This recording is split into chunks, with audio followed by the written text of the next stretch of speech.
اسحاق ترک کو تمام تر معلومات دے دی گئیں۔ وہ اٹھا اور پودوں کو رونتا ہوا باہر نکل گیا۔ اس نے کچھ ایسا محسوس کیا جیسے اس نے کسی کے قدموں کی ہلکی سی آہٹ سنی ہو۔ اس نے ادھر ادھر دیکھا۔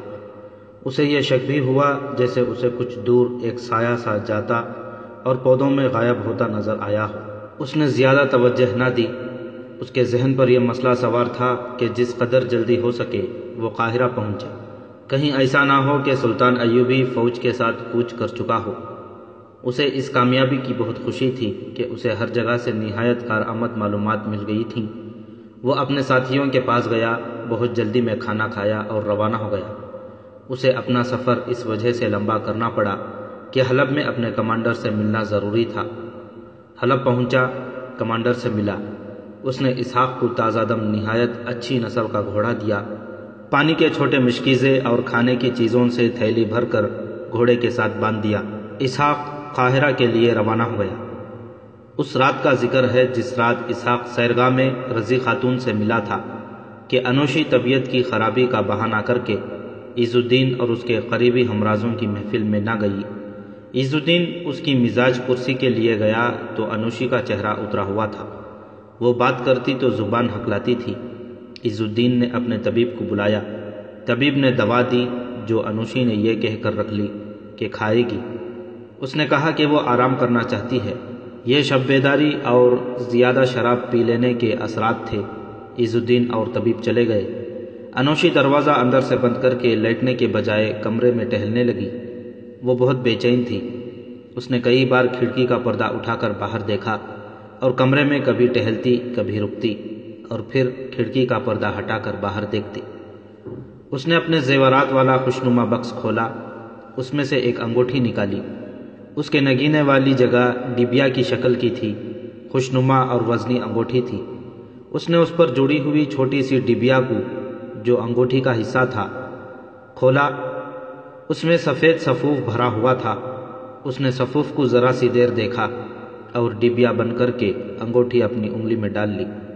اس سے اسے کچھ سکون محسوس ہوا جیسے اس نے اپنی بے چینی اور اداسی کا ذریعہ پیدا کر لیا ہو۔ آدھی رات گزر گئی تھی۔ اس کی ذاتی خادمہ اس کے کمرے کے قریب ایک کمرے میں سوئی ہوئی تھی۔ انوشی نے اسے کہہ دیا تھا کہ آج رات اسے اس کی ضرورت نہیں۔ آدھی رات کے بعد وہ خادمہ کے کمرے میں گئی اور اسے جگا کر کہا کہ عامر بن عثمان کو بلا لاؤ۔ اس کی خادمہ اس کی اور عامر کی ملاقاتوں کی رازدان تھی۔ وہ گئی اور عامر بن عثمان کو بلا لائی۔ انوشی نے خادمہ سے کہا کہ وہ کمرے کے باہر بیٹھی رہے۔ عامر، انوشی ایسے لہجے میں بولی جس سے عامر واقف نہیں تھا۔ آج شام وہ کون تھا جو سیرگاہ میں تم سب کے ساتھ بیٹھا تھا؟ کوئی بھی نہیں، عامر نے لا علمی کا اظہار کرتے ہوئے جواب دیا۔ میرے پاس کوئی نہیں آیا تھا، میں تو خاتون کی سواری کے ساتھ محافظ بن کے جاتا ہوں اور ان سے دور رہتا ہوں۔ عامر، انوشی نے بالکل ہی بدلے ہوئے لہجے میں کہا، مجھ سے زمین کی تہوں کے راز پوچھ لو۔ میں نے تمہیں دل کی گہرائیوں سے چاہا ہے، مگر تم نے مجھے کوئی سیدھی سادی صحرائی لڑکی سمجھ لیا۔ تم، رضی خاتون، شمس النساء اور ان کی خادمہ اکٹھے بیٹھے تھے اور ایک اجنبی تمہارے درمیان بیٹھا تھا۔ راز و نیاز کی باتیں ہو رہی تھیں۔ ثبوت چاہتے ہو؟ میں نقاب اوڑھ کر اور مستور ہو کر وہاں گئی تھی۔ تم سب سرگوشیوں میں باتیں کر رہے تھے۔ پھر وہ اجنبی وہاں سے اٹھا اور چلا گیا۔ میں وہاں سے آ گئی۔ اسحاق ترک جب ان لوگوں سے اٹھ کر جا رہا تھا تو اس نے کسی کے قدموں کی دبی دبی آہٹ سنی تھی اور کچھ دور ایک سایہ سا بھی دیکھا تھا۔ یہ انوشی تھی جو چوری چھپے رضی خاتون، شمس النساء اور عامر بن عثمان کے پیچھے گئی تھی۔ عامر بن عثمان سے کوئی جواب نہ بن پڑا۔ اس نے کوئی بے معنی سی بات کی۔ انوشی استاد تھی۔ وہ سمجھ گئی کہ اس کے شکوک بے بنیاد ہیں۔ اس نے کہا، اگر شمس النساء اکیلی ہوتی تو میں سمجھتی کہ اس شہزادی نے تمہیں گھیر رکھا ہے، مگر یہ معاملہ کچھ اور ہے۔ مجھے یہ بتاؤ کہ تم مجھ سے یہ راز کی باتیں کیوں پوچھتے رہتے ہو؟ اگر شمس النساء اکیلی ہوتی تو میں سمجھتی کہ اس شہزادی نے تمہیں گھیر رکھا ہے، مگر یہ معاملہ کچھ اور ہے۔ مجھے یہ بتاؤ کہ تم مجھ سے یہ راز کی باتیں کیوں پوچھتے رہے ہو؟ ویسے ہی عامر نے ہنسنے کی کوشش کرتے ہوئے جواب دیا، ان باتوں کے ساتھ میری کیا دلچسپی ہو سکتی ہے؟ میں صرف اس سے لطف اٹھاتا تھا کہ ہم ان بادشاہوں کو کیا سمجھتے ہیں اور یہ اندر سے کیا ہیں۔ عامر، انوشی نے قہر بری آواز میں کہا، تم جانتے ہو میں کون ہوں؟ میرے اشارے پر اس شہر کی اینٹ سے اینٹ بچ سکتی ہے۔ مجھے میرے پیاسے جذبات نے دھوکہ دیا اور میں تمہاری محبت کے نشے میں اپنے فرائض فراموش کر بیٹھی اور تم اپنا فرض ادا کرتے رہے۔ پھر بھی میرے دل میں تمہاری محبت ہے، جس کا ثبوت یہ ہے کہ تم میرے کمرے میں زندہ اور سلامت ہو۔ میں اگر چاہتی تو اس وقت تم قید خانے کی اس کوٹھری میں بے ہوش پڑے ہوتے جہاں اذیتوں کے بعد غداروں اور جاسوسوں کو ڈالا جاتا ہے۔ میں نے تمہیں اس جہنم سے بچا لیا ہے۔ مجھے صرف یہ بتا دو کہ تم نے میرے سینے سے راز نکال کر اس اجنبی کو دیے ہیں اور وہ قاہرہ چلا گیا ہے۔ میرا خلوص اور میری محبت دیکھو کہ میں نے اس آدمی کو نکل جانے کی مہلت دی۔ میں اسے اسی وقت پکڑوا سکتی تھی، مگر تمہاری محبت نے میرا زہر چوس لیا ہے۔ اس کی آنکھوں میں آنسو آ گئے۔ میں جو اتنا دل نشین دھوکا ہوں، دھوکے کا شکار ہو گئی ہوں۔ تم جیت گئے ہو۔ سچ کہہ دو عامر، سچ کہہ دو۔ ہاں انوشی، عامر نے کہا، تم نے اپنا فرض ادا کیا ہے، میں نے اپنا فرض ادا کیا ہے۔ تم مجھے قید خانے میں بند کرا دو۔ انوشی کے آنسو بہہ نکلے تھے، لیکن اس نے قہقہا لگایا اور کہا، بس اتنی سی بات پوچھنی تھی جو تم نے بتا دی ہے۔ تمہیں کوئی قید میں نہیں ڈال سکتا۔ اب میں بھی اس خوشنما پنجرے سے آزاد ہونا چاہتی ہوں۔ تم شراب نہیں پیتے، میں تمہیں بادشاہوں کا شربت پلاؤں گی۔ وہ اٹھی اور اس میز کے پاس جا کھڑی ہوئی جس پر سراہی رکھی تھی۔ اس کی پیٹھ عامر کی طرف تھی۔ انوشی نے 2 پیالے اپنے سامنے رکھے، ناخن سے انگوٹھی کے ساتھ جڑی ہوئی ڈبیا کھولی۔ اس میں جو سفوف تھا وہ کچھ ایک پیالے میں اور باقی دوسرے پیالے میں ڈال دیا۔ عامر نہ دیکھ سکا۔ انوشی نے دونوں پیالوں میں سراہی میں مشروب ڈالا۔ ایک پیالہ عامر کو دے دیا، ایک اپنے ہاتھ میں رکھا۔ سونگھ لو، انوشی نے کہا، یہ شراب نہیں شربت ہے، یہ میری محبت کا جام ہے، پی لو۔ اس نے پیالہ ہونٹوں سے لگایا، عامر نے بھی پیالہ ہونٹوں سے لگا لیا۔ دونوں نے پیالے خالی کر دیے۔ انوشی نے اس کے ہاتھ سے پیالہ لے لیا اور دونوں پیالے پرے پھینک کر بازو عامر کے گلے میں ڈال دیے۔ اپنے رخسار اس کے گالوں سے رگڑتی ہوئی بولی، اب ہم آزاد ہیں۔ انوشی اچک کر عامر سے الگ ہو گئی اور بولی، تم بھی غنودگی محسوس کر رہے ہو؟ ہاں، عامر نے جواب دیا، میں گہری نیند سے اٹھ کر آیا ہوں، نیند پریشان کر رہی ہے۔ اب ہم دونوں اتنی گہری نیند سوئیں گے کہ ہمیں کوئی جگا نہیں سکے گا۔ انوشی نے ایسی آواز میں کہا جس میں غنودگی کا نمایاں اثر تھا۔ کہنے لگی، میں تم سے زیادہ تھکی ہوئی ہوں، گناہوں نے تھکا دیا ہے۔ اس کا سر ڈولنے لگا۔ اس نے سنبھل کر کہا، زیادہ باتوں کا وقت نہیں عامر، تم میری پہلی اور آخری محبت ہو۔ اب ہم اگلے جہاں میں اکٹھے اٹھائے جائیں گے۔ میں اپنا فرض ادا کر چکی ہوں، تم اپنا فرض ادا کر چکے ہو۔ میں نے اس شربت میں وہ زہر ملایا تھا جو مجھ جیسی لڑکیوں کو دے کر پردیس بھیجا جاتا ہے۔ یہ ضرورت کے وقت کے لیے دیا جاتا ہے، اس سے کوئی تکلیف اور تلخی محسوس نہیں ہوتی۔ بڑی میٹھی غنودگی میں انسان ہمیشہ کی نیند سو جاتا ہے۔ میں اس لیے زندہ نہیں رہنا چاہتی کہ زندہ رہی تو تمہیں سزا دلا دوں گی۔ تمہیں اس لیے زندہ نہیں رہنے دیا کہ کوئی اور لڑکی یہ نہ کہے کہ عامر کو اس سے محبت ہے۔ عامر بن عثمان لیٹ گیا تھا، جیسے وہ انوشی کی باتیں سن ہی نہیں رہا تھا۔ اس کی آنکھیں بند ہو چکی تھیں، انوشی کا سر ڈول رہا تھا۔ وہ لڑکھڑاتے قدموں سے دروازے تک گئی۔ خادمہ دروازے کے ساتھ ہی کھڑی تھی۔ اس نے اندر بلا کر کہا، ہم دونوں نے زہر پی لیا ہے، سب کو بتا دینا کہ ہم نے خود زہر پیا ہے، کسی اور سے نہیں پلایا۔ کوئی سلیبی ملے تو اسے بتا دینا کہ سوڈان کی پری اپنا فرض ادا کر کے مری ہے۔ اس کی آواز دب گئی۔ وہ گرتی گرتی عامر تک پہنچی۔ خادمہ دوڑتی باہر نکلی۔ تھوڑی دیر بعد کمرے میں کئی لوگ آ گئے۔ انہوں نے دیکھا کہ عامر بن عثمان پلنگ پر چت پڑا ہے اور انوشی اس کے ساتھ لگی اس طرح لیٹی ہوئی ہے کہ اس کا سر عامر کے سینے پر اور اس کا ایک ہاتھ عامر کے سر پر تھا جس کی انگلیاں بالوں میں الجھی ہوئی تھیں۔ دونوں مرے ہوئے تھے۔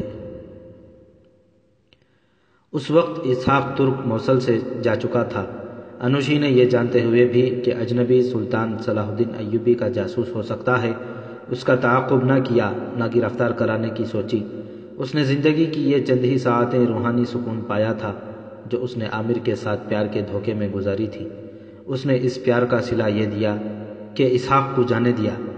اسحاق ترک قاہرہ سے ابھی کئی دنوں کی مسافت جتنا دور تھا کہ اس کے گھوڑے کو سانپ نے ڈس لیا۔ اس حادثے کی تفصیلات اس کہانی کی پچھلی قسط میں سنائی جا چکی ہیں۔ مندرجہ بالا واقعات اس حادثے سے پہلے کے ہیں، جو یہ واضح کرنے کے لیے سنانا ضروری تھے کہ اسحاق ترک کتنی اہم اطلاعات لے کر قاہرہ جا رہا تھا۔ اسلام کی عزت اور بے عزتی کا دار و مدار اس پر تھا کہ یہ اکیلا مجاہد اتنے وسیع اور ایسے ظالم صحرا سے گزر کر قاہرہ بر وقت پہنچتا ہے یا نہیں، مگر اس کے گھوڑے کو سانپ نے ڈس کر مار دیا اور یہ سوار صحرا کے ملازم سے بے ہوش ہو گیا۔ ہوش میں آیا تو وہ صلیبیوں کے خیمے میں پڑا تھا، جہاں 2 صلیبی لڑکیاں بھی تھیں، ایک کا نام مرینیا اور دوسری کا نام باربرا تھا۔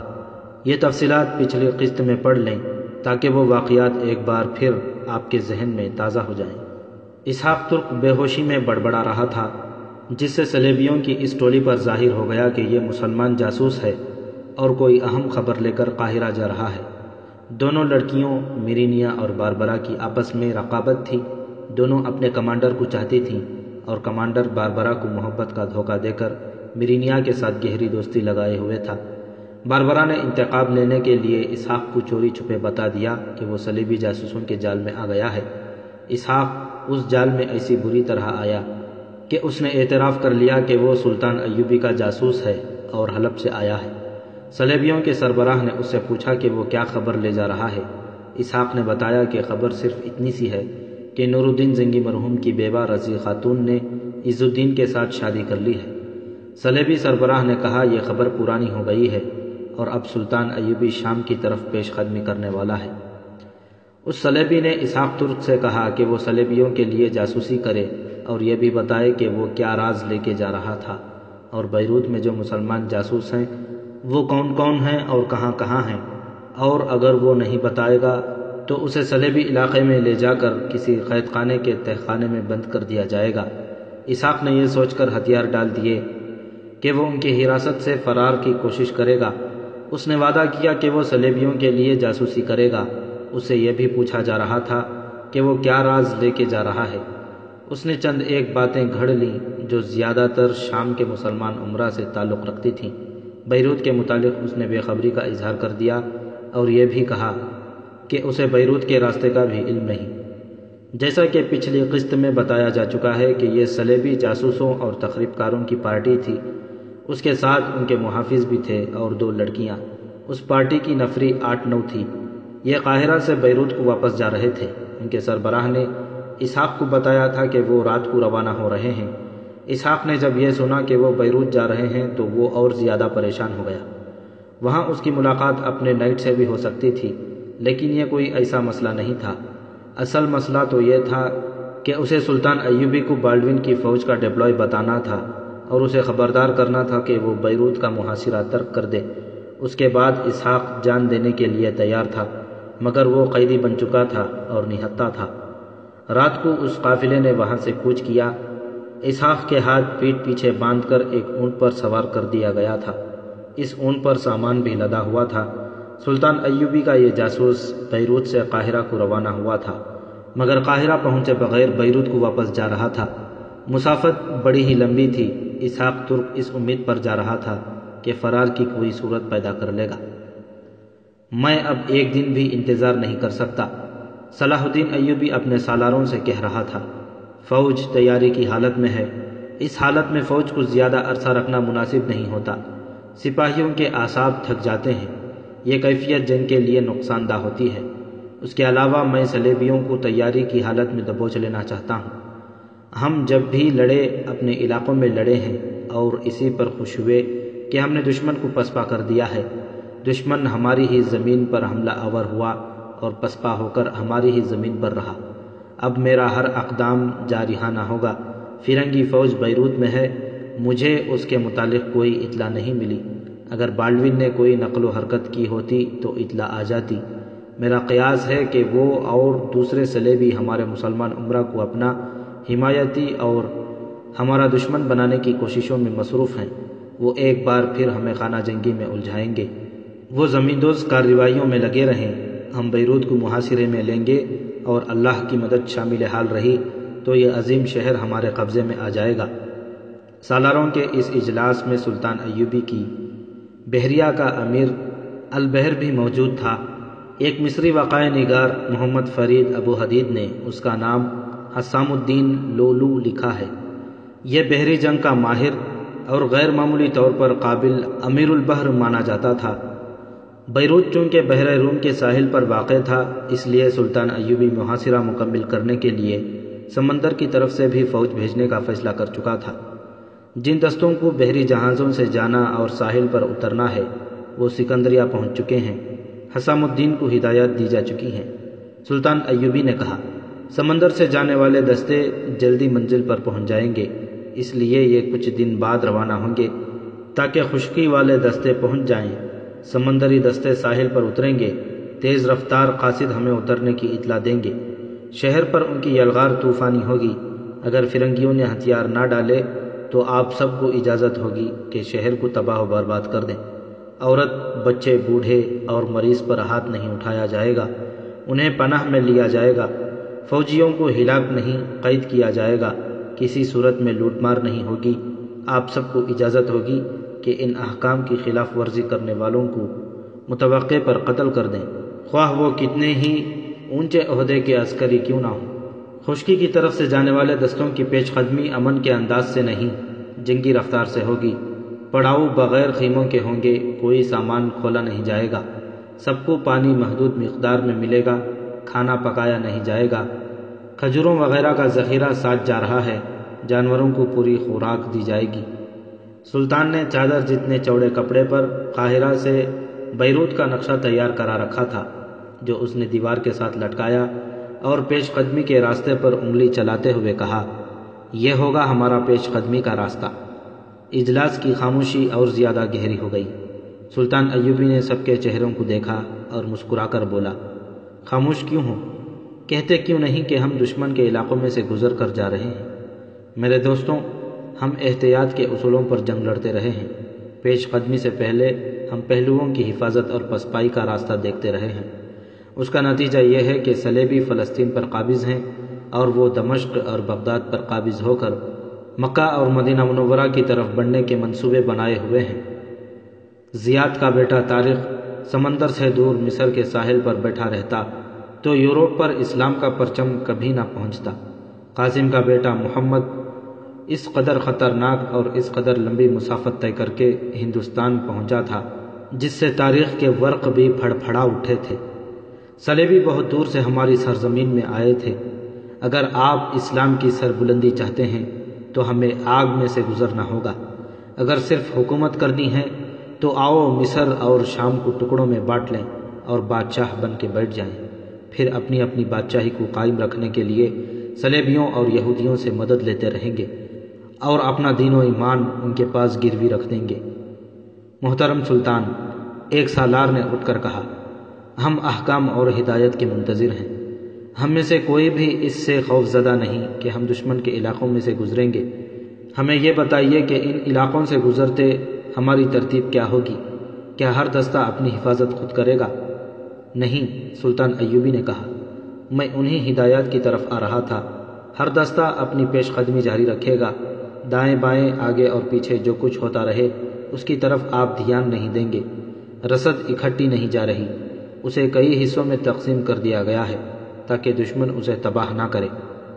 ساری فوج کی حفاظت چھاپہ مار جیش کریں گے۔ چھاپہ ماروں کے سالار سارم مصری یہاں موجود ہیں، انہیں بہت پہلے ہدایات دے دی گئی تھیں۔ انہوں نے چھاپہ ماروں کو تربیت اور مشق دے لی ہے، باقی سب اپنی نظریں بیروت پر رکھیں گے۔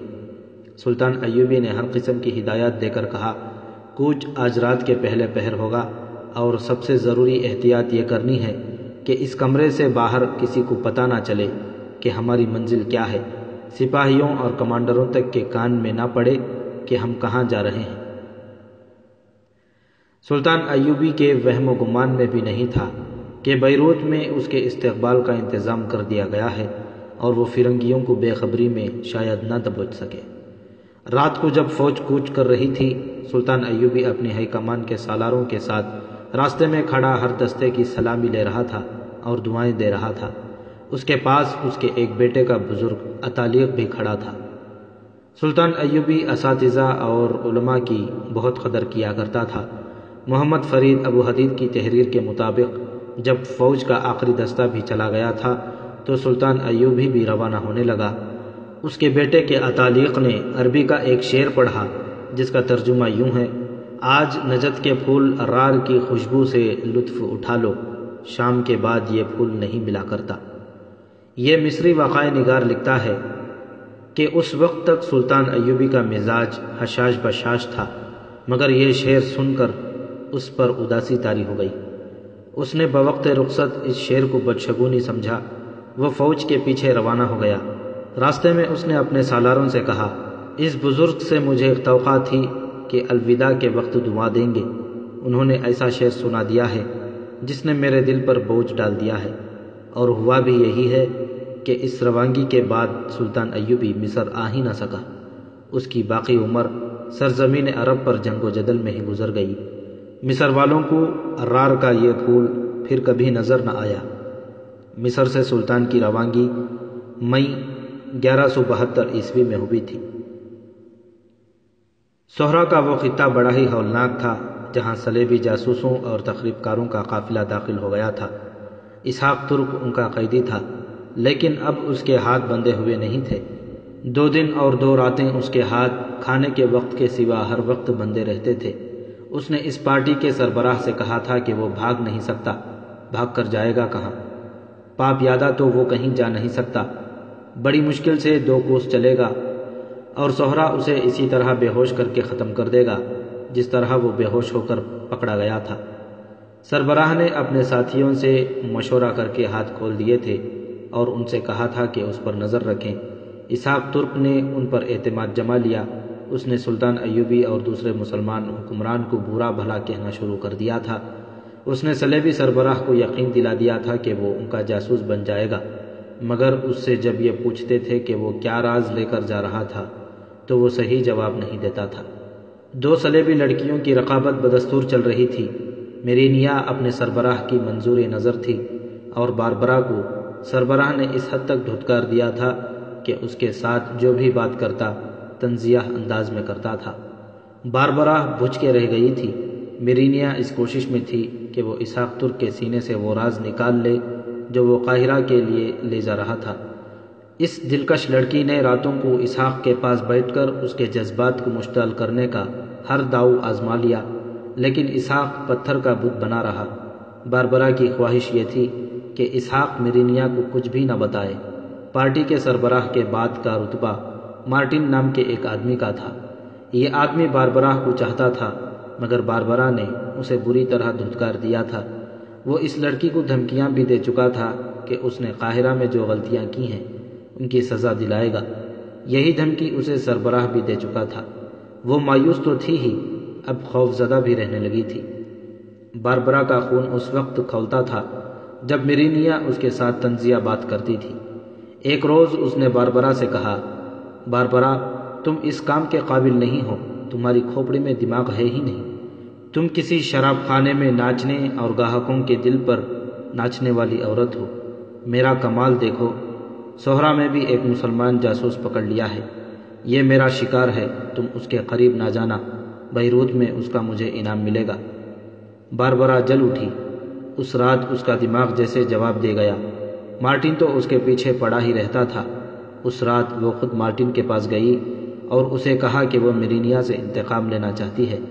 اس نے اس خوف کا اظہار بھی کیا کہ وہ بیروت پہنچ کر اسے سزا ملے گی، کیونکہ قاہرہ میں اس سے اپنی زمیندوز سرگرمیوں میں کوتاہی ہوئی تھی۔ وہ اپنے آپ کو بے بس اور تنہا محسوس کرنے لگی تھی۔ وہ مارٹن سے مدد، ہمدردی اور پناہ مانگ رہی تھی۔ مارٹن تو اس کا شہدائی تھا۔ اس نے باربرا سے مدد کا معاوضہ یہ مانگا کہ وہ اسی کی ہو جائے۔ باربرا کون سی شریف لڑکی تھی، وہ مان گئی۔ گناہوں میں پلی ہوئی اور گناہوں کی تربیت یافتہ لڑکی کے لیے یہ معاوضہ جو مارٹن نے مانگا تھا کوئی زیادہ نہیں تھا۔ مارٹن نے فوراً ایک ترکیب سوچ لی اور باربرا کو بتا دی۔ اس پر عمل درآمد کے لیے اگلی رات مقرر کی گئی۔ اگلی رات جہاں قیام کیا گیا وہ صحرا کا بڑا ہی ہولناک خطہ تھا۔ دور دور تک عجیب و غریب شکلوں کے ٹیلے کھڑے تھے۔ بعض ستونوں اور میناروں جیسے تھے، بعض ٹیڑھی ٹیڑھی دیواروں کی طرح، اور کچھ جانوروں کی شکلوں کے بھی تھے۔ یہ ٹیلے بکھرے ہوئے تھے، پانی اور سبزے کا وہاں نام و نشان نہ تھا۔ رات کو یہ ٹیلے یوں نظر آتے تھے جیسے دیو کھڑے ہوں۔ اس خطے میں قافلہ شام کا اندھیرا پھیل جانے کے بعد رکا۔ مارٹن نے اندھیرے سے یہ فائدہ اٹھایا کہ اپنا گھوڑا اپنے خیمے کے ساتھ باندھا اور زین اتار کر اس کے قریب رکھ دی۔ اسحاق کے لیے الگ خیمہ تھا جو مارٹن نے اپنے قریب نصب کرایا تھا۔ اسحاق کے متعلق اب سربراہ بھی مطمئن ہو گیا تھا۔ رات گھوڑوں اور اونٹوں کے ارد گرد محافظ سوتے تھے۔ ایسا امکان نہیں تھا کہ اسحاق گھوڑا کھول لے گا، کسی کو پتہ چلے بغیر زین کس لے گا اور بھاگ نکلے گا۔ قافلے والے تھکے ہوئے تھے، سب سو گئے، اسحاق بھی سو گیا۔ آدھی رات کو کسی کے آہستہ آہستہ ہلانے پر وہ جاگ اٹھا اور سرگوشی سنائی دی، اٹھو، ساتھ والے خیمے کے پاس گھوڑا کھڑا ہے، زین پاس پڑی ہے، دیر نہ کرو، بھاگو۔ کون ہو تم؟ باربرا، لڑکی نے جواب دیا۔ مجھ سے یہ نہ پوچھنا کہ مجھے تم سے کیا ہمدردی ہو سکتی ہے۔ یہ میں ہی تھی جس نے تمہیں بتایا تھا کہ ہم سب صلیبی جاسوس ہیں اور تمہیں غلط بتایا جا رہا ہے کہ ہم مسلمان ہیں۔ وقت ضائع نہ کرنا، سب سوئے ہوئے ہیں، جلدی اٹھو، گھوڑے والے خیمے سے بائیں طرف ہو جانا، آگے راستہ صاف ہے، میں اپنے خیمے میں جاتی ہوں۔ باربرا اپنے خیمے میں چلی گئی۔ وہاں کمان پڑی تھی۔ اس نے کمان اور تیروں کی ترکش اٹھائی اور خیمے سے باہر نکل کر اس راستے کے قریب بیٹھ گئی جو اس نے اسحاق کو فرار کے لیے بتایا تھا۔ اسحاق نے بڑی تیزی سے گھوڑے پر زین ڈال کر کس لی، گھوڑا کھولا اور دبے پاؤں چل پڑا۔ ریت پر گھوڑے کے قدموں کی آہٹ نہیں تھی، سب سوئے ہوئے تھے۔ خیمے سے ذرا دور جا کر وہ گھوڑے پر سوار ہوا، کچھ اور آگے جا کر اس نے ایڑ لگائی۔ اس صحرا کی خاموش اور خشک رات میں کمان کی پنگ سنائی دی اور ایک تیر اسحاق کی پیٹھ پر اتر گیا۔ فوراً بعد دوسرا تیر آیا اور یہ بھی اس کی پیٹھ میں لگا۔ اس کے ساتھ ایک لڑکی کا شور سنائی دیا، بھاگ گیا، بھاگ گیا، اٹھو، جاگو۔ سب جاگ اٹھے، مشعلیں جلا لی گئیں۔ باربرا شور بپا کیے ہوئے تھی کہ قیدی بھاگ گیا ہے۔ اس کے ہاتھ میں کمان تھی۔ بہت جلدی گھوڑے دوڑائے گئے، انہیں زیادہ دور نہ جانا پڑا۔ اسحاق کو 2 تیروں نے گھوڑے سے گرا دیا تھا اور گھوڑا کچھ دور کھڑا تھا۔ تیر قریب سے چلائے گئے تھے، اس لیے جسم میں گہرے اتر گئے تھے۔ اسحاق ابھی ہوش میں تھا، اسے اٹھا کر لے آئے۔ سربراہ نے اس سے پوچھا کہ اسے بھاگنے میں کس نے مدد کی تھی۔ اس نے جواب دیا، نہیں، میں نے گھوڑا اور زین دیکھی، سب سو گئے تھے، میں بھاگ اٹھا۔ اس کے فوراً بعد وہ غشی میں چلا گیا اور غشی ہی میں شہید ہو گیا۔ میں نے اسے گھوڑے پر سوار ہوتے اور بھاگتے دیکھا تھا۔ باربرا نے کہا، اتفاق سے کمان اور ترکش میرے خیمے میں تھی، میں نے اٹھائی اور اس کے پیچھے دوڑی، یکے بعد دیگرے 2 تیر چلائے، دونوں اسے لگ گئے، ورنہ یہ نکل گیا تھا۔ آج ہی یہ اتفاق کیوں ہوا کہ کمان اور ترکش تمہارے خیمے میں تھی؟ میرینیا نے باربرا سے پوچھا۔ اور مارٹن، یہ گھوڑا تمہارا تھا؟ سربراہ نے کہا، یہ کہاں تھا اور زین کہاں تھی؟ یہ گھوڑا قیدی کے خیمے کے قریب بندھا تھا، ایک محافظ نے کہا۔ تم میرے اس کارنامے پر مٹی ڈالنا چاہتے ہو؟ باربرا نے غصے سے کہا، یہ کوئی اہم راز قاہرہ لے جا رہا تھا، میں نے اسے صرف بھاگنے سے نہیں روکا بلکہ ایک راز قاہرہ پہنچنے سے روکا ہے۔ یہ دراصل مارٹن کا تیار کیا ہوا ڈرامہ تھا کہ اسحاق کو بھاگنے کی سہولت دو اور باربرا گھات میں بیٹھ کر اس پر تیر چلائے تاکہ یہ کارنامہ باربرا کے کھاتے میں لکھا جائے۔ مگر ان کا سربراہ تجربہ کار جاسوس اور سراغ رساں تھا۔ اس نے مارٹن اور باربرا کو گہری نظروں سے دیکھا اور کہا، مارٹن، میں اس پیشے میں تم سے بہت عرصہ پہلے آیا تھا، بیروت پہنچنے تک تم اور باربرا کوئی بہتر جواب سوچ لو۔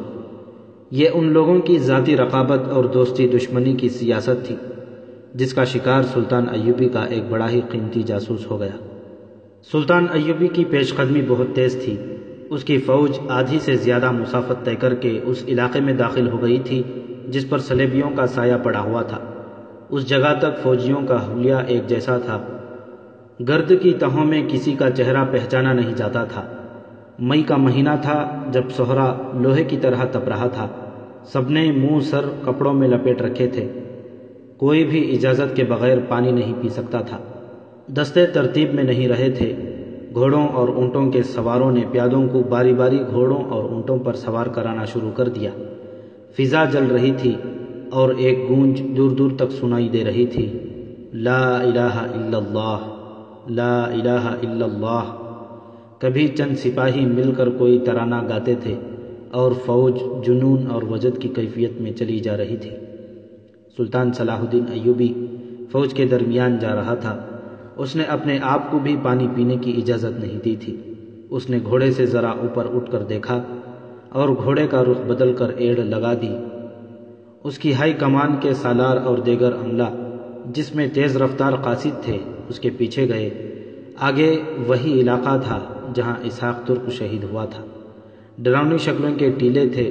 سلطان ایوبی نے ان ٹیلوں کے درمیان جا کر گھوڑا روک لیا اور چھاپہ مار دستوں کے کمانڈر سارم سے کہا، سارم دوست، یہاں سے تمہارا کام شروع ہوتا ہے۔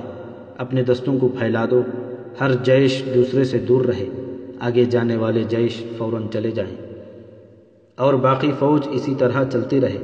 سارم مصری کے جانے کے بعد سلطان ایوبی نے دوسروں سے کہا، کچھ بھی ہو جائے فوج پیش قدمی جاری رکھے، ہم دشمن کے علاقے میں آ گئے ہیں۔ احکام اور ہدایات دے کر سلطان ایوبی نے گھوڑا آہستہ آہستہ چلایا۔ اسے ایک طرف زمین پر ایسے آثار نظر آئے جیسے یہاں کوئی مسافر رکے ہوں۔ وہیں ایک لاش پڑی نظر آئی جو ریت میں دبی ہوئی تھی لیکن نظر آتی تھی۔ سلطان رک گیا۔ لاش کھائی ہوئی تھی، ہڈیاں نظر آ رہی تھیں۔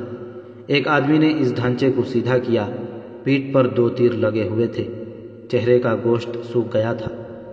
جانے دو، سلطان ایوبی نے کہا، کسی قافلے کا مقتول معلوم ہوتا ہے، صحرا میں آ کر انسان پاگل ہو جاتے ہیں۔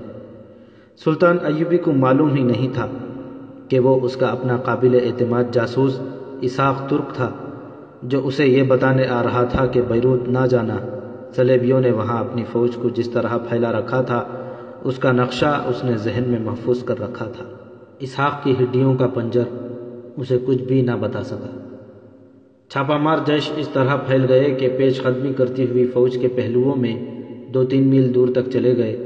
چند ایک جیش ہراول میں بھی آگے نکل گئے اور عقب میں بھی چلے گئے۔ ان کی جنگ بیروت سے دور ہی سے شروع ہو گئی۔ اس ڈراؤنے علاقے سے آگے نکل گئے تو رات آ گئی۔ فوج چلتی رہی۔ آدھی رات کے قریب پڑاؤ کا حکم ملا۔ فوج رک گئی لیکن چھاپہ مار متحرک اور سرگرم رہے۔ ان کے لیے احکام یہ تھے کہ کوئی مشکوک آدمی نظر آئے اور وہ بھاگنے کی کوشش کرے تو اسے ہلاک کر دو، کوئی قافلہ دیکھو تو اسے بھی روک لو، اور فوج بہت دور آگے نکل جائے تو اسے چلنے کی اجازت دو۔ فوج چلتی رہی، رکتی رہی۔ سورج طلوع ہوتا، مجاہدوں کے اس قافلے کو جھلستا اور غروب ہوتا رہا، اور سلطان کو پہلی بار اطلاع ملی کہ صلیبیوں کی سرحد کی ایک چوکی پر اپنے چھاپہ ماروں نے شب خون مار کر سب کو ختم کر دیا ہے۔ ریگزار ختم ہوتا جا رہا تھا، درخت بھی آنے لگے تھے اور کہیں کہیں سبزہ بھی دکھائی دیتا تھا، چھوٹے چھوٹے گاؤں بھی نظر آنے لگے تھے۔ بیروت میں بالڈون اپنے مختلف فوجی شعبوں سے رپورٹیں لے رہا تھا۔ اس کے پاس ابھی وہی اطلاع ملی تھی کہ سلطان ایوبی بیروت کا محاصرہ کرے گا۔ اس نے اس کا انتظام تو کر لیا تھا، لیکن اسے اس سے آگے کوئی اطلاع نہیں مل رہی تھی کہ سلطان ایوبی نے قاہرہ سے کچھ کیا ہے یا نہیں۔ اس دوران جاسوسوں کا یہ قافلہ بھی بیروت پہنچ گیا تھا، جس نے اسحاق ترک کو پکڑا اور مارا تھا۔ یہ قافلہ بھی بالڈون کو کوئی خبر نہ دے سکا۔ بالڈون نے دیکھ بھال کے لیے 20-25 گھوڑ سواروں کا ایک جیش آگے بھیجا تھا، وہ بھی واپس نہیں آیا تھا، وہ واپس آ بھی نہیں سکتا تھا۔ گھوڑ سواروں کا جیش بہت دور نکل گیا تھا۔ اسے دور سے گرد اڑتی نظر آئی جو کسی قافلے کی نہیں ہو سکتی تھی۔ زمین سے اٹھتے ہوئے گرد کے یہ بادل فوج کے ہی اڑائے ہوئے ہو سکتے تھے۔ گھوڑ سوار ٹیلوں کے اندر چلے گئے تھے۔ ان کا کمانڈر ایک ٹیلے پر چڑھا اور دیکھنے لگا۔ کہیں سے ایک تیر آیا جو اس کی گردن کے آر پار ہو گیا۔ دوسرے سوار نیچے تھے۔ اچانک ان پر تیر برسنے لگے۔ ان میں سے چند ایک نے بھاگنے کی کوشش کی، لیکن سارم مصری کے چھاپہ ماروں نے کسی کو زندہ نہ جانے دیا۔ ان کے ہتھیار اور گھوڑے قبضے میں لے لیے گئے۔ کوئی خبر نہ ملنے کے باوجود بالڈون اور اس کے جرنیل مطمئن تھے۔ انہوں نے بیروت کو محاصرے سے بچانے کے لیے نہایت کارگر انتظامات کر رکھے تھے۔ وہ اس لیے بھی مطمئن تھے کہ سلطان ایوبی ابھی قاہرہ سے روانہ نہیں ہوا اور جنگ ابھی بہت دور ہے، لیکن جنگ شروع ہو چکی تھی۔ جون جون سلطان ایوبی آگے بڑھتا جا رہا تھا، چھاپہ ماروں کے حملوں اور سرگرمیوں کی اطلاعیں زیادہ آنے لگی تھیں۔ اب تو یہ اطلاعیں بھی آنے لگی تھیں کہ اتنے میل دور دشمن کے ایک دستے کے ساتھ جھڑپ میں اتنے چھاپہ مار شہید اور اتنے زخمی ہو گئے ہیں۔ سلطان ایوبی ایسی ہر اطلاع پر ایک ہی جواب دیتا: شہیدوں کو کہیں دفن کر دو، زخمیوں کو پیچھے بھیج دو۔ یہ سلطان ایوبی کی جنگی اہلیت کا کمال تھا کہ وہ اپنی فوج کو ایسے علاقے سے صحیح و سالم لے جا رہا تھا جہاں جگہ جگہ دشمن موجود تھا۔ اس کے تھوڑی تھوڑی نفری کے چھاپہ مار جیش شب خون مارتے، دشمن کی جمعیت کو بکھیرتے اور بیکار کرتے جا رہے تھے۔ بعض شب خون بڑے پیمانے کی لڑائی کی صورت اختیار کر جاتے تھے، لیکن چھاپہ مار جم کر نہیں لڑتے تھے۔ وہ بھاگتے دوڑتے وار کرتے اور دشمن کی بڑی سے بڑی جمعیت کو بکھیر دیتے تھے۔ یہ جھڑپیں اور خون خرابہ سلطان ایوبی کی فوج سے دور دور ہوتا تھا۔ سکندریہ میں حسام الدین لولو کا بحری بیڑا تیار تھا، جہازوں میں جانے والی فوج بھی تیار تھی۔ حسام الدین نے سلطان ایوبی کی مسافت اور رفتار کا حساب اندازے سے رکھا ہوا تھا۔ ایک روز اس نے فوج کو جہازوں میں سوار ہونے کا حکم دیا اور رات کے وقت جہازوں کے لنگر اٹھا کر بادبان کھول دیے تھے۔ جہاز سمندر کے سینے پر سرکنے لگے۔ کھلے سمندر میں جا کر حسام الدین نے جہازوں کو دور دور پھیلا دیا۔ وہ ماہر امیر البحر تھا۔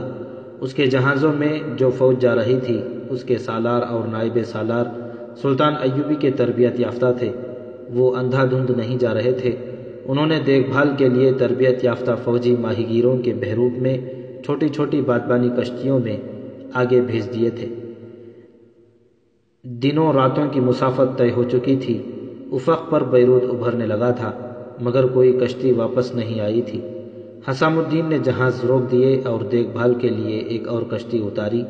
رات کو اس کے رکے ہوئے جہاز کے قریب سمندر سے کسی نے چلا کر کہا: رسا پھینکو، رسا پھینکو۔ رسا پھینکا گیا۔ ایک بحری سپاہی اوپر آیا۔ وہ ادموا ہو چکا تھا۔ وہ اس کشتی میں تھا جو سمندر میں اتاری گئی تھی۔ اس نے بتایا کہ ان کی کشتی کو صلیبیوں کی ایک کشتی نے روک لیا تھا، اس میں فوجی تھے۔ حسام الدین کے آدمیوں نے کشتی نکالنے کی کوشش کی، تیروں کا تبادلہ ہوا۔ یہ آدمی سمندر میں کود گیا، اس کے ساتھی پکڑے گئے یا مارے گئے، اور آدمی یہ خبر لے کر آ گیا کہ آگے دشمن بیدار ہے۔ اس سے یہ سمجھ لیا گیا کہ دیکھ بھال کے لیے پہلے جو آدمی بھیجے گئے تھے وہ بھی پکڑے گئے ہیں، اور امکان یہی نظر آتا ہے کہ ان آدمیوں سے دشمن کو بحری بیڑے کی آمد کا علم ہو گیا ہے۔ بحری بیڑا بیروت سے اتنی دور تھا کہ سورج غروب ہوتے بادبان کھولے جاتے تو جہاز آدھی رات کو بیروت کے ساحل پر جا لگتے، مگر خطرہ یہ تھا کہ ساحل پر صلیبیوں نے آتشیں گولے پھینکنے کے لیے منجنیقیں لگا رکھی ہوں گی، جن سے جہازوں کو بچانا محال ہو جائے گا۔ مگر ان خطروں سے ڈر کر پیچھے رہنا بھی مناسب نہیں تھا۔ سلطان ایوبی کو سمندر کی طرف سے مدد کی شدید ضرورت ہوگی۔ اس اثنا میں ایک کشتی نظر آئی۔ یہ اپنے بحری بیڑے کی تھی۔ اس کے بحری سپاہی 2 صلیبیوں کو سمندر سے پکڑ لائے تھے۔ یہ اس کشتی میں تھے جس نے حسام الدین کے بیڑے کی کشتی پر حملہ کیا تھا۔ یہ بھی سمندر میں کود گئے تھے اور تیرتے تیرتے ادھر نکل آئے تھے۔ انہیں ہاتھ پاؤں باندھ کر سمندر میں زندہ پھینک دینے کی دھمکی دی گئی تو انہوں نے بتایا کہ ساحل پر بالڈوین کی فوج گھات میں ہے اور جہازوں کو آگ لگانے کے لیے منجنیقیں تیار ہیں۔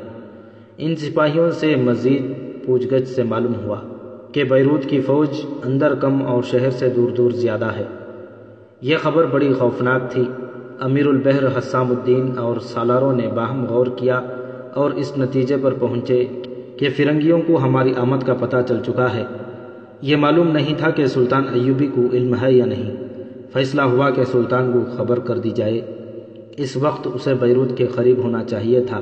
اس فیصلے کے تحت اسی وقت ایک کشتی اتاری گئی جس میں 2 گھوڑے اور 2 قاصد تھے۔ انہیں بتایا گیا کہ وہ ساحل پر کس جگہ اتریں اور وہاں سے کس سمت جائیں۔ انہیں بتایا گیا کہ وہ سلطان ایوبی کو کیا خبر دیں گے۔ یہ بادبانی کشتی تھی۔ ہوا کا رخ موافق تھا۔ بیروت سے دور جنوب کی طرف ساحل سے جا لگی۔ وہاں چٹانیں تھیں۔ قاصدوں نے گھوڑے اتارے۔ ان پر سوار ہوئے اور ہوا ہو گئے۔ کشتی وہیں چٹانوں میں چھپا دی گئی۔ قاصد رات کو پہنچے، مگر سلطان ایوبی فرنگیوں کے پھندے میں آ چکا تھا۔ اس نے بیروت کو محاصرے میں لے لیا تھا۔ خشکی کی تمام اطراف اس نے فوج کو پھیلا دیا تھا۔ سلطان ایوبی نے اپنے محفوظہ کے ایک دستے کو جوابی حملے کے لیے استعمال کیا، مگر فرنگیوں نے جم کر مقابلہ کیا۔ اگلے روز محاصرے کے ایک اور حصے پر ایسا حملہ ہوا، سلطان ایوبی نے اس کے خلاف بھی محفوظہ کو بھیجا۔ تب سلطان نے محسوس کیا کہ وہ محفوظہ کو استعمال کیے بغیر جنگ جیت لیا کرتا تھا، مگر یہاں اس کے محفوظہ کی آدھی قوت ابتدا میں ہی لڑائی میں جھونکی گئی تھی۔ وہ محاصرے کو کمزور نہیں کرنا چاہتا تھا۔ اسے کچھ شک ہونے لگا۔ اس کا دیکھ بھال اور چھاپہ ماروں کا انتظام نہایت اچھا تھا۔ اسے اطلاعیں ملنے لگیں کہ عقب میں ہر طرف دشمن موجود ہے۔ ایک چھاپہ مار جیش میں سے صرف ایک سپاہی خون میں ڈوبا ہوا بچ کر آیا۔ وہ صرف یہ بتا کر شہید ہو گیا کہ اس کا پورا جیش فرنگیوں کے پورے دستے کے گھیرے میں آ گیا تھا۔ کوئی بھی زندہ نہیں رہا، اور یہ کہ ہمارا محاصرہ فرنگیوں کی بہت بڑی فوج کے محاصرے میں ہے۔ اس کے فوراً بعد سمندری قاصد پہنچ گئے۔ انہوں نے سمندر کی خبر سنائی اور حسام الدین کے لیے حکم مانگا۔ صلیبیوں کو میں نے اس طرح تیاری کی حالت میں کبھی نہیں دیکھا تھا۔ سلطان ایوبی نے اپنے ہائی کمان کے سالاروں وغیرہ سے کہا، صاف پتہ چل رہا ہے کہ انہیں قبل از وقت پتہ چل گیا ہے کہ ہم بیروت کے محاصرے کے لیے آ رہے ہیں۔ ہم خود محاصرے میں آ گئے ہیں۔ اپنے مستقر سے اتنی دور آ کر میں ہاری ہوئی جنگ نہیں لڑ سکتا۔ اس نے حسام الدین کے قاصدوں سے کہا، حسام الدین سے کہو کہ بیڑا واپس لے جائے اور اس میں جو فوج ہے وہ سکندریہ اتر کر دمشق روانہ ہو جائے۔ قاصد چلے گئے تو سلطان ایوبی نے موصل کی طرف پسپائی کی ہدایت دینی شروع کر دی، لیکن پسپائی آسان نہیں تھی۔ اس کے لیے بھی چھاپہ ماروں کو استعمال کیا گیا۔ راتوں کو دستے آہستہ آہستہ سمیٹے اور نکالے گئے۔ کچھ جھڑپیں ہوئی، لیکن چھاپہ ماروں اور عقبی دستے ریئر گارڈز نے جان اور خون کی قربانیاں دے کر فوج کو وہاں سے نکال لیا۔ فرنگیوں نے تعاقب نہ کیا۔ موصل کے راستے میں سلطان ایوبی کو موصل سے آیا ہوا ایک جاسوس ملا، جس نے اسے اسحاق ترک کی روانگی اور موصل کے والی عز الدین کے عزائم کے متعلق پوری اطلاع دی۔ سلطان غصے سے لال ہو گیا۔ اس نے حکم دے دیا کہ موصل کو محاصرے میں لے لیا جائے۔ قاضی بہاؤالدین شداد نے اپنی یادداشت میں لکھا ہے، سلطان صلاح الدین ایوبی بروز جمعرات 11 رجب 573 ہجری 10 نومبر 1182 عیسوی موصل کے قریب پہنچا۔ میں اس وقت موصل میں تھا۔ عز الدین نے مجھے کہا کہ میں خلیفہ کی مدد حاصل کرنے جاؤں۔ میں دجلہ کے ساتھ ساتھ اتنی تیز رفتاری سے گیا کہ 2 دنوں اور 2 گھنٹوں میں بغداد پہنچ گیا۔ خلیفہ نے مجھے کہا کہ وہ شیخ العلماء سے کہیں گے کہ موصل والوں اور سلطان ایوبی کے درمیان صلح صفائی کرا دیں۔ موصل کے والی نے آذربائیجان کے حکمران کو مدد کے لیے کہہ دیا تھا، مگر اس حکمران نے جو شرائط پیش کی ان سے بہتر یہ تھا کہ عز الدین سلطان ایوبی کے آگے ہتھیار ڈال دے۔ صلح صفائی کی بات چیت ہونے لگی۔ 16 شعبان 573 ہجری 15 دسمبر 1182 عیسوی کے روز سلطان ایوبی نے موصل کا محاصرہ اٹھا لیا اور نصیبہ کے مقام پر فوج کو لمبے عرصے کے لیے پڑاؤ ڈالنے کا حکم دیا۔ بیروت کا محاصرہ صلیبیوں نے نہیں، میرے ایمان فروش بھائیوں نے ناکام کیا ہے۔ سلطان صلاح الدین ایوبی نے اپنے سالاروں سے کہا، میں آپس کے خون خرابے سے بچنا چاہتا تھا، مگر یہ ممکن نظر نہیں آتا۔